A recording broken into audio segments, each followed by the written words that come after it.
Hello everyone, my name is Renee Bentz and I work for the Washington Township Parks. I am the park naturalist here at Picard Nature Center, and today's video we're going to be talking about our turtle sanctuary. We currently have about 7 turtles in the turtle sanctuary, and every so often we have to clean up the turtle sanctuary because when you have that many turtles, they can cause quite a mess. Today we're going to be learning about how to clean it up, how to make our turtles comfortable during that process, and pretty much try to make the turtles happy.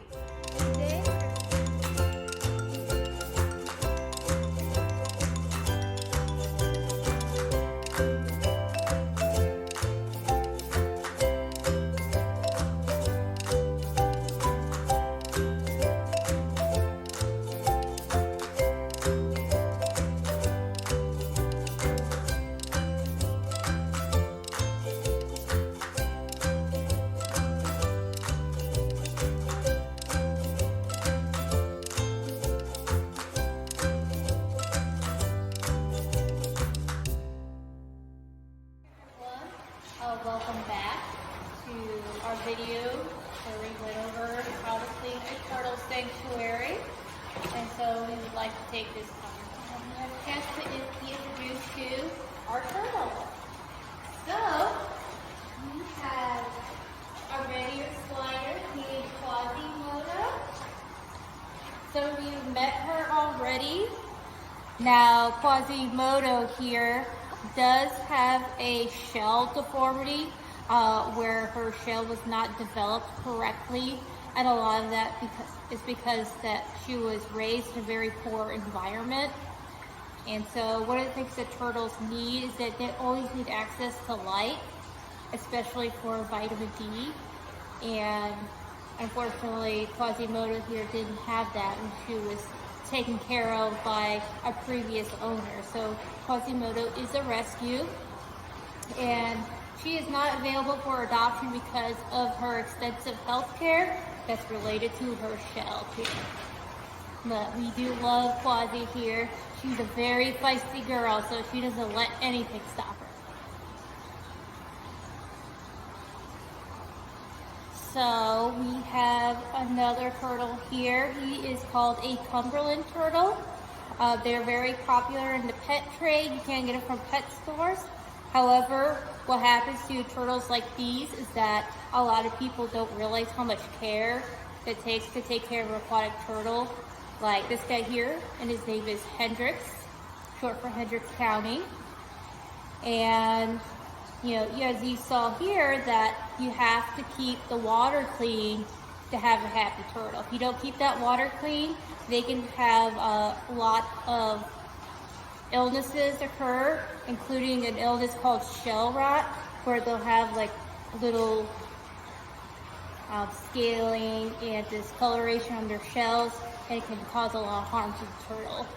So you have to be very careful when you clean the water and take care of your turtles if you ever decide to get one. So we have another Cumberland turtle. Again, this turtle was someone's pet that they decided they don't want it anymore. And it's really important if you end up getting a turtle and you don't want it anymore is to reach out to a rescue group because if you can't just release them back in the wild, because if you do that, the turtle is likely to die because they haven't learned to adapt to cold environments, especially here in Indiana. Here has a little bit of a bigger dome shell compared to Hendrix, or I like to call him Henry for short. And you can see here how Rockville does not like to be held. And you can imagine having a couple of turtles living together in the same enclosure can cause quite a mess. So that's why it's so important to clean up after them. All right, another Cumberland turtle that we have here. It didn't come with a name, but I like to call this one Zoomy because, well, like the name says, she or he tends to zoom around all over inside the tank. So she's very fast, And again, she's another Cumberland. And she's in pretty good health here. You can look at her shell here. There's no signs of, worn down scales or worn down shoes. We have a different turtle here that lives in our turtle sanctuary. It is a painted turtle, and his name is Mickey.